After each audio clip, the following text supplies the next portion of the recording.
Shantam Karunamayam Namami Chinmayam Devam Sadgurum Brahma Vidvaram Vasudeva Sutam Devam Kamsachanura Mardhanam Devaki Paramanandam Krishnam Vande Jagadgurum Tvameva Mata Cha Pita Tvameva Tvameva Bandhusya Sakha Tvameva Tvameva Vidyadra Vidam Tvameva Tvameva Sarvam Mama Deva Deva Tvameva Sarvam Gurudeva Deva.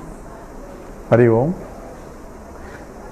We are doing this series on self-realization.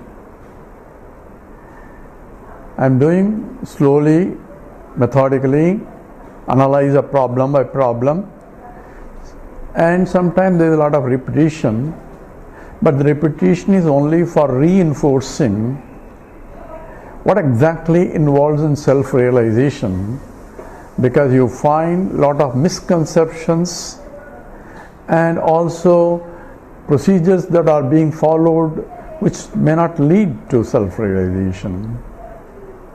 They're not wrong, but they may not be able to take you what you want. And how do we know? And we will, the first statement of how do I know I am realized? I gave a simple example of touching a hot iron in the example given in the Chandogya Upanishad. But the meaning of that is not you have to touch a red hot iron to check whether you are self-realized or not. It only means when I make a contact with the red hot world, I don't get burned.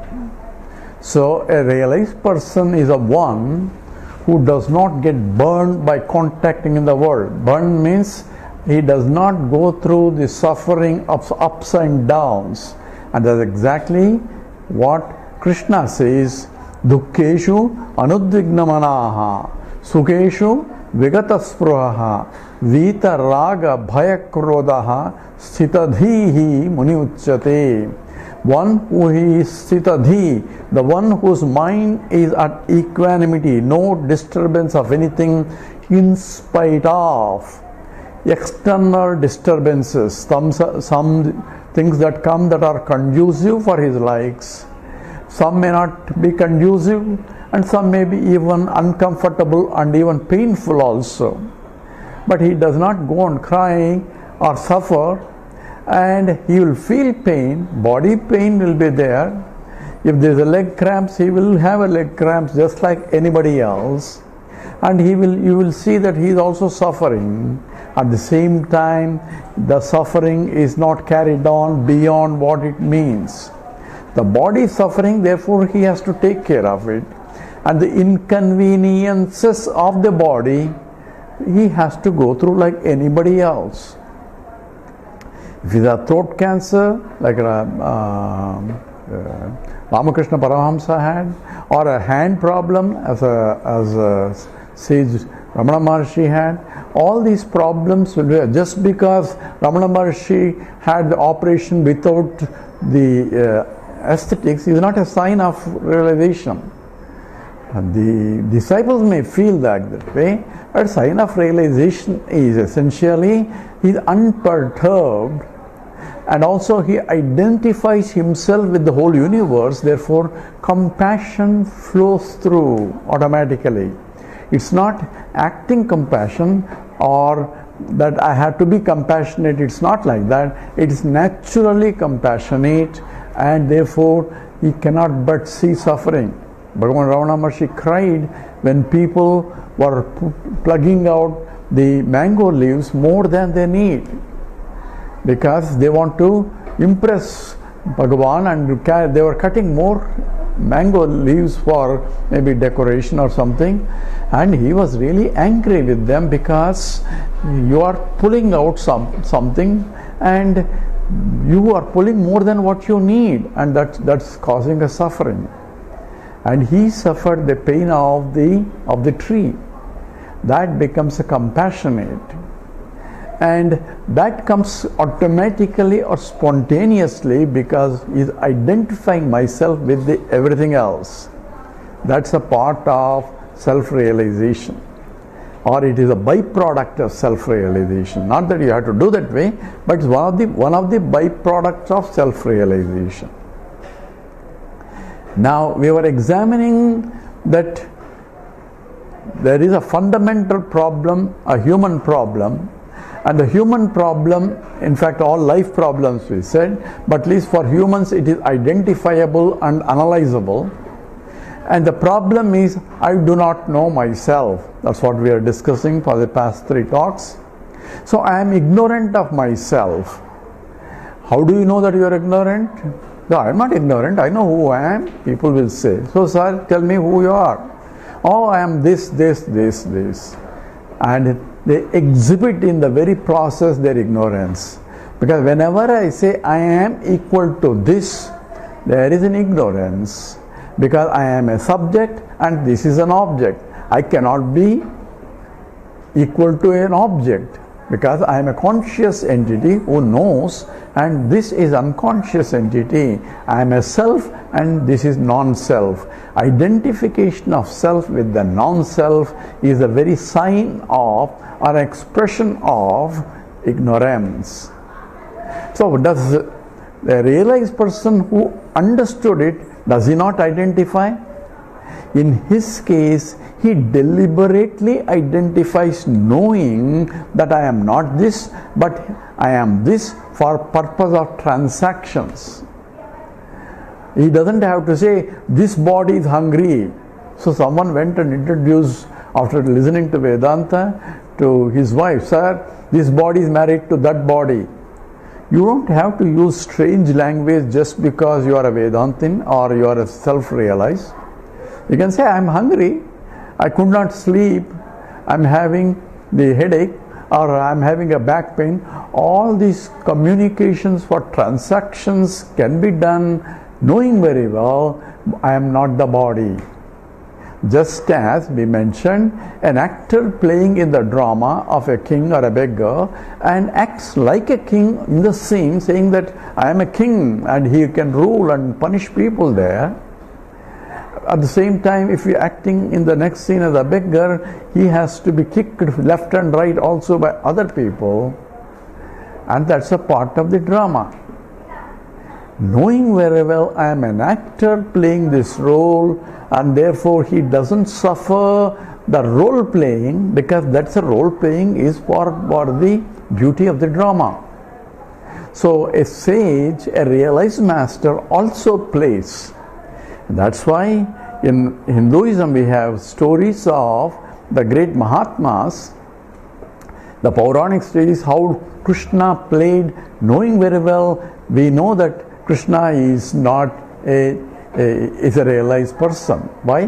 Because the very teaching is about this, about the how to realize, whole Gita. So therefore, the very fact that he is playing the role like a child, like a friend, like an enemy, all that are being played as required in each scene. He suffered more than anybody, but he suffered with a smile because he knows that I am not really suffering, I am playing, and we call it Leela. Bhagavan ka Leela hai. That means a play.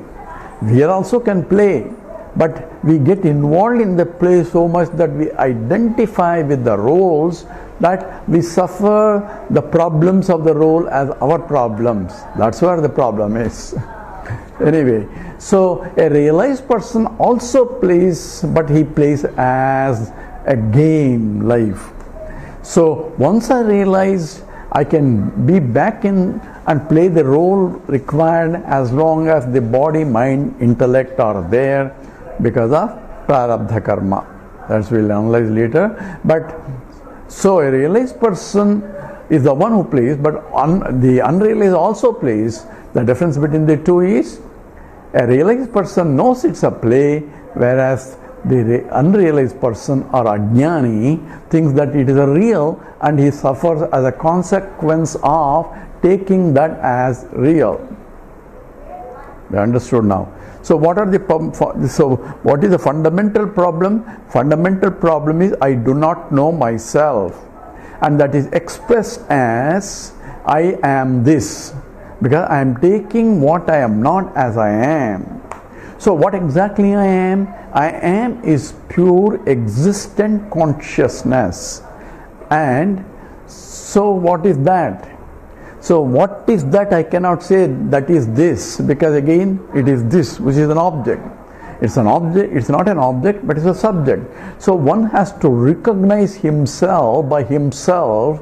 So that has to be done by using the scriptural knowledge as a means for me to inquire. So scripture doesn't tell you, only point out in the direction for me to inquire. So how do I inquire? That's what the scriptural tells you also. We will analyze that a little bit later. But first we are analyzing who is ignorant. The first answer is I am ignorant. The one who takes himself that I am this is ignorant. And because of that ignorance there is subsequent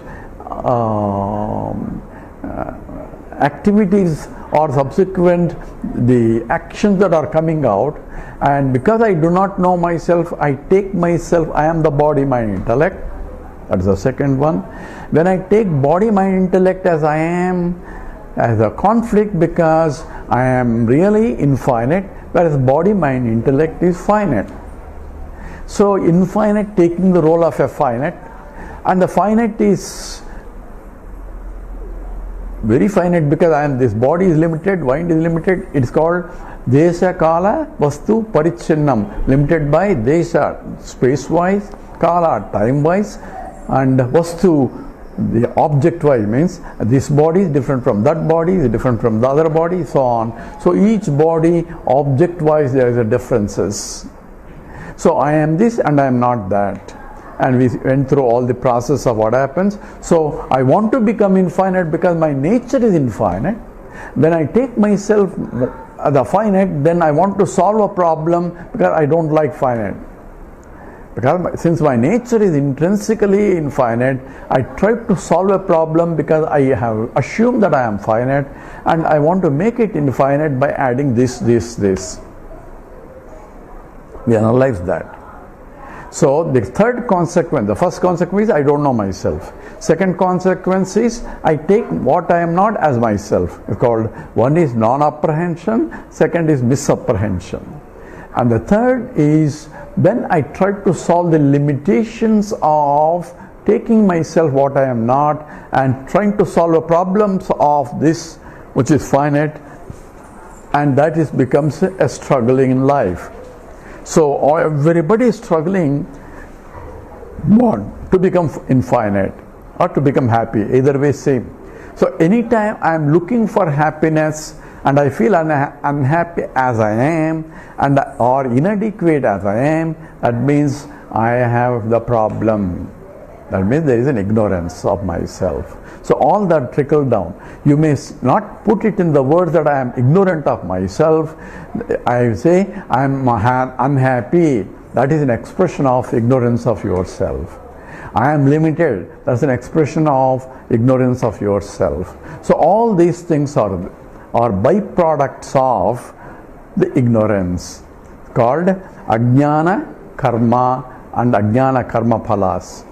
So once I take myself what I am not and try to solve a problem where there is no real problem, and which becomes a problem later, as you see, because when I say I am unhappy as I am, so what makes you happy now? Oh, I will want that for me to be happy. So therefore, that makes me to depend on something other than myself for my happiness.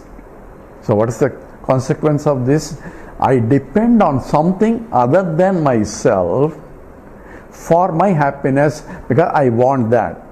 When I want, the desire to possess the other comes into picture.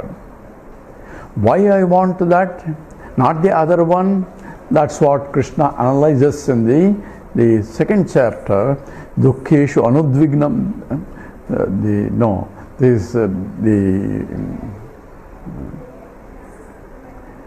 Sanjayate kamaha, kama krodho vibhavate, krodhat bhavati, sammoha, smriti vibhramaha, smriti vibhramsa, buddhinasa, buddhinasa pranasyati. So So how do I get attached to something? Attachment is nothing but I want this. With that I am happy. Without that I am not happy. That's what is called attachments. So attachment is dependence on something other than myself. People ask, what is wrong with being attachment?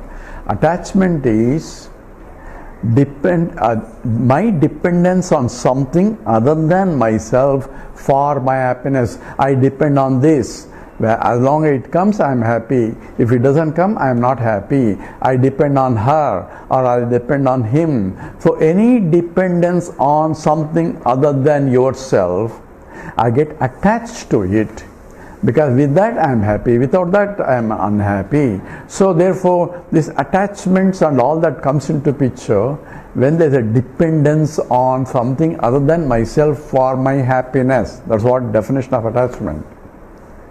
And that's what Arjuna's problem was. He was crying because he was attached to his grandsire or his teachers, because his happiness depends upon their survival. Right? This is true for Arjuna, this is true for us also. So Gita is teaching relevant only because Krishna answers in the very first sloka, you are crying where there is no reason for you to cry. So therefore, this is essentially gadasuna gadasumcha anusochanti panditaha. So it says the wise man, a realized person, does not cry because for going or not going, because he doesn't depend his happiness on them. That's what is the attachment. Please note that attachment is different from concern. You can let other people depend on you, but you don't have to depend on them. Other people will depend on you for their happiness. So if you can fulfill them, that's fine. If you not, say thank you. No, I'm sorry. But you don't depend on them for your happiness. So things come, things go. So a realized person doesn't depend on anything. If it comes, he enjoys. If it doesn't come, he enjoys the suffering of it. So his happiness doesn't, because he is reveling in the totality. That's what essentially a realized person means. So the consequence of it, when I depend on something, that is called vasana. Vasana is, say I depend first thing in the morning, a good hot cup of coffee. I didn't come from mother's womb with a cup of coffee. It's an acquired taste. So when I depend and enjoy it with the ahankara, I am an enjoyer, this is to be enjoyed because I am a drinker of coffee. I didn't have coffee, now I have a coffee. Now I am enjoying association with the coffee. That enjoyment, not only the temporal enjoyment, but it leaves an impression in the mind that, hey, coffee is good and I should have it tomorrow. So therefore, I depend on that. So that's called a vasana. An impression is left behind in the mind to repeat that experience again and again and again, because that is source of happiness. So that's called vasana. An impression to repeat things that which brings happiness. That's what we call it likes. I like this, I like this, I like this, and I want this because I like it. So everybody is running after things they like. What you like may be different from what I like. You may be going this side for happiness, I am going other side for happiness, because you think happiness is there, but I think happiness is the other side. So people run from here to America, and America people run here because they know all agitations and all that, they come here. All this running around the rat race is nothing but searching for happiness. So the consequence of taking myself what I am not, or taking limited body, mind and as I am, and solving the problem of the limitations of the body, mind, intellect by acquiring, aggrandizing, I am accumulating vasanas. So the more I enjoy life, sensuous enjoyment, I am depending on them for my happiness. That becomes a vasana. So vasanas in the mind starts desire at the intellect level. So next time when I'm calm and sitting quietly, suddenly a thought comes, why not a cup of coffee? How did it come? Because I have a vasanas in my mind which say that I should have a cup of coffee now for my happiness. So vasanas manifest as a desires. Some people want coffee, some people want tea, some people want something else, and all these particular desires are because of particular vasanas. Vasanas come as a desires. Desires will manifest in terms of agitations in the mind. I want coffee, I want coffee. Hey, let's listen to Vedanta. Forget Vedanta. First thing I want is coffee. Afterwards Vedanta. Why? Because my mind is agitated. I cannot spare the mind anything else unless I get cup of coffee. The more I like coffee, the more agitations and the more intensely the agitations, and I have to lift my body and make coffee or get coffee or do something that results into action. So vasanas come as a desire, desires into actions, actions again lead into vasanas again. When I drink coffee again, it will reinforce my vasanas, and therefore vasanas to actions, actions to vasanas. This becomes an eternal cycle, and that is life after life, because this will not leave me. When I die, I take my mind along with the vasanas and go where? Go to a place where my next set of vasanas have to be exhausted. So everyone is born in a conducive family to exhaust their vasanas that they have, and that's what is, you bring the total vasanas, you bring that part only, and that's what is called a prarabdham. And in the process, when you have a will to act, you accumulate more vasanas, and either it can be exhausted in this life or putting back into your total account, which is called sanchita karma, total account. So you will never end this cycle as long as you have vasanas. So how to get rid of it? This vasanas, and that's what is the yoga, karma yoga, bhakti yoga is meant for purification of the mind. What is the purification of the mind? Mind trying to get rid of the pressure of these vasanas, so that mind can devote in the pursuit of Vedanta or pursuit of the knowledge that tells you who you are.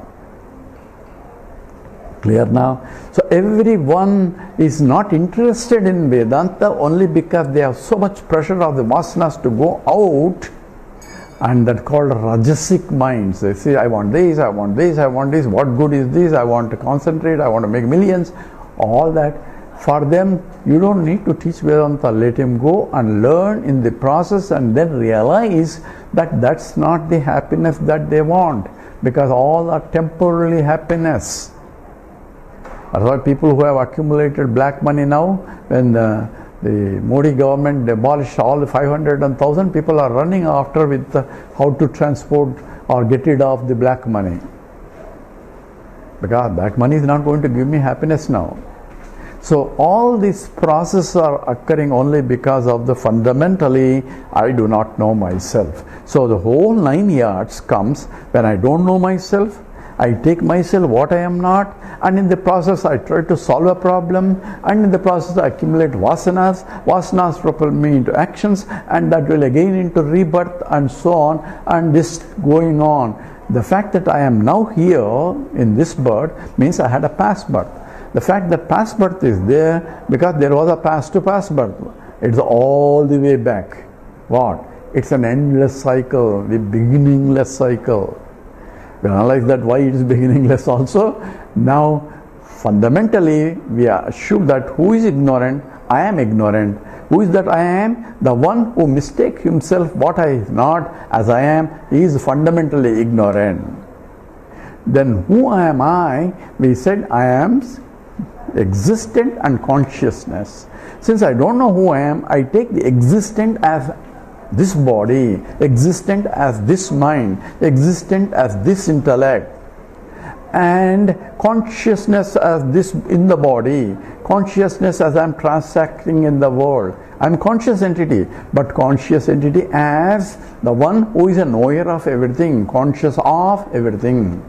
All this is followed because fundamentally, even though I know I am Sat and I am Chit, but since I do not know that I am infinite, I take finite as my Sat and my Chit also. Whereas scripture says existent is infinite, Consciousness is infinite and there cannot be two infinities. So the same infinite which is called Brahman is existent consciousness, Sat and Chit.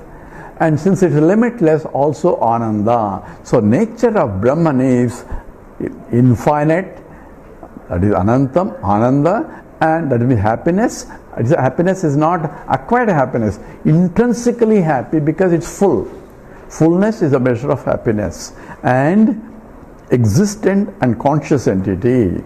This is the nature of Brahman, and we provided how other acharyas interpreted in terms of Sajati Vijati. Vedarahitam, but Svagata Vedam are there. Internal differences Ramanuja accepts as a basis for whole Brahman. So for him, the Ishvara is different, Jiva is different, Jagat is different. All differences are part of the intrinsic Brahman itself. So infinite has differences. That is his postulation based, and he thinks that is what support the Vedanta also.